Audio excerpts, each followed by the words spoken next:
It's exactly what I do when I onboard a new client. Hi, I'm Christa Nichols and I'm a sales copywriter. So coach freelance copywriting moms to doing what they love without sacrificing their families or their freedom. Sometimes it's hard to know how to get started. I'm here giving you my step-by-step process to onboarding your first client. You just got off the discovery call and the client is ready for the proposal.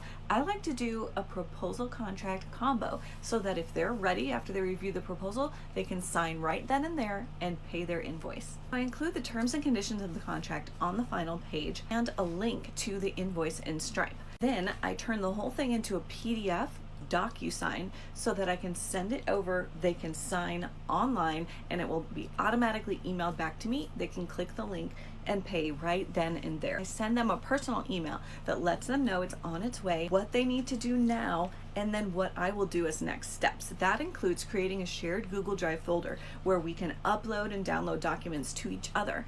Let them know that I've placed the client intake form in the folder as well as any other info gathering forms that I need.